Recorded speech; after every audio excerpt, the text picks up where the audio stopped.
అధికారం చేజారాక బీఆర్ఎస్ అధినేత ఉక్కిరిబిక్కిరి అవుతున్నారా? ఓవైపు చేజారుతున్న ఎమ్మెల్యేలను కాపాడుకోలేక, మరోవైపు కేసులు విచారణలకు సమాధానం చెప్పలేక గులాబీ దళపతి సతమతమవుతున్నారా అంటే అవుననే సమాధానం వినిపిస్తుంది. దీనికి తోడు ఢిల్లీ లిక్కర్ కేసు కుంభకోణంలో తన కుమార్తె కవితకు బెయిల్ రాకపోవడంతో కారు పార్టీ నేత మరింత ఇరుకున పడ్డారంటూ రాజకీయ వర్గాలు చెబుతున్నాయి. తెలంగాణ ఏర్పాటు అయ్యాక రెండుసార్లు ముఖ్యమంత్రిగా పనిచేసిన కేసీఆర్ ప్రస్తుతం గడ్డు పరిస్థితులు ఎదుర్కొంటున్నారు. తెలంగాణలో జరుగుతున్న రాజకీయ సమీకరణాల నేపథ్యంలో ఆయన ఉక్కిరిబిక్కిరి అవుతున్నారు.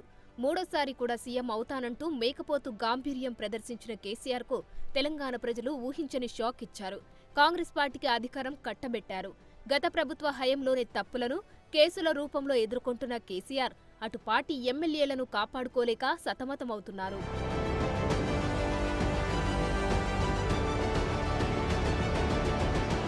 తెలంగాణలో సీఎం రేవంత్ రెడ్డి పాలన చూసిన బీఆర్ఎస్ ఎమ్మెల్యేలు హస్తంగూటికి వరుసగా చేరడంతో ఉన్నవారిని ఎలా కాపాడుకోవాలోననే సంకట స్థితిలో కేసీఆర్ ఉన్నారట.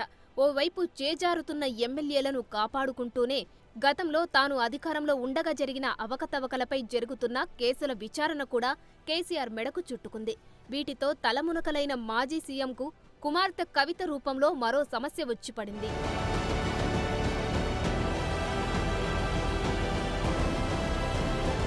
లిక్కర్ స్కామ్ కేసులో ఇరుక్కున్న కవితకు కనీసం బెయిల్ రాక కేసీఆర్ మరింత డిప్రెషన్లోకి వెళ్లారని రాజకీయ వర్గాలు చెబుతున్నాయి.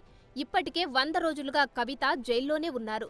మధ్యలో బెయిల్ కూడా రాకపోవడంతో కేసీఆర్ మరింత కుంగుబాటుకు గురయ్యారని పొలిటికల్ వర్గాల్లో టాక్ నడుస్తోంది.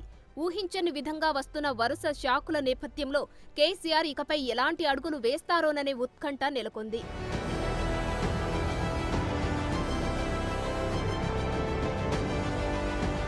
పార్టీ నేతలతో పాటు ఎమ్మెల్యేలు, సీనియర్ నేతలు వరుసగా దూరం కావడంతో కేసీఆర్ అంతర్మథనంలో పడ్డారట. పార్టీ ప్రారంభం నుంచి ఓ వెలుగు వెలిగిన బీఆర్ఎస్ అధినేత రోజురోజుకి పార్టీ అంశంలో పట్టు జారుతుండడంతో ఏం చేయాలో తెలియని పరిస్థితిలోకి వచ్చారు. తెలంగాణకు తలమానికంగా ఉన్న కాళేశ్వరం ప్రాజెక్టులో అక్రమాలపై విచారణ చేయడంతో దానికి సమాధానం చెబుతూనే విద్యుత్ అక్రమాలపైన సంజాయిషీ చెప్పుకునే పరిస్థితే. పార్టీని కాపాడుతాడు అని కొడుకుపై కొండంత ఆశలు పెట్టుకున్న ఎన్నికల తర్వాత కేటీఆర్ ఆశించిన విధంగా పని చేయకపోవడంతో గులాబీ అధినేత మరింత చిక్కుల్లో పడ్డారట. పోనీ హరీష్ రావుకు పూర్తిస్థాయిలో పార్టీ బాధ్యతలు అప్పగిస్తే ఎక్కడ వెన్నుపోటు పొడుస్తాడో తెలియని స్థితిలో ఉన్నారనేది పొలిటికల్ టాక్. గతంలో పార్టీ కార్యకలాపాల్లో ఉత్సాహంగా ఉండే కేటీఆర్ ప్రస్తుతం ఎక్స్లో ట్వీట్లు చేయడం తప్ప మ్యాటర్ లేకపోవడం కేసీఆర్ను మరింత ఉక్కిరిబిక్కిరి చేస్తోందట.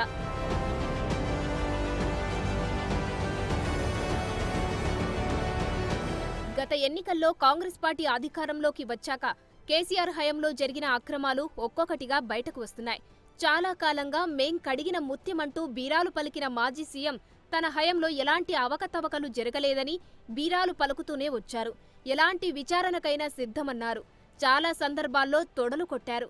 దమ్ముంటే తన తప్పులను వెలికి తీయాలంటూ సవాళ్లు విసిరారు. తీరా విద్యుత్ కొనుగోలు అంశంపై విచారణ కమిషన్ వేస్తే ఇది అన్యాయమంటూ మాట మార్చారు. విద్యుత్ కొనుగోలు అంశంపై దర్యాప్తు చేస్తున్న జస్టిస్ నరసింహారెడ్డి కమిషన్ విచారణకు పిలిస్తే ముఖం చాటేశారని, ఇది సరికాదంటూ రాజకీయ వర్గాలు అభిప్రాయం వ్యక్తం చేస్తున్నాయి.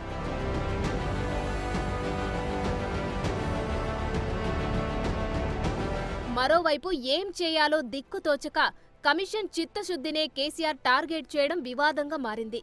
విచారణకు రాకుండా లేఖలతో వంకలు పెడుతున్నారనే ఆరోపణలను మాజీ సీఎం ఎదుర్కొంటున్నారు. ఇంతేకాదు ఏకంగా కమిషన్ను రద్దు చేయమంటూ ఏకంగా కోర్టు మెట్లెక్కారు. తాజా పరిణామాలను చూస్తుంటే కేసీఆర్ ముమ్మాటికి భయపడ్డారనే వాదనలు బలంగా వినిపిస్తున్నాయి.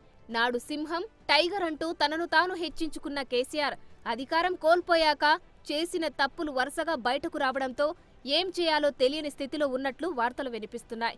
దీనికి తోడు తనతో పాటు ఏళ్లుగా పార్టీలో ఉన్న నేతలు వరుసగా చేజారడంతో దిక్కుతోచని స్థితిలో ఉన్నారని రాజకీయ నిపుణులు చర్చించుకుంటున్నారు.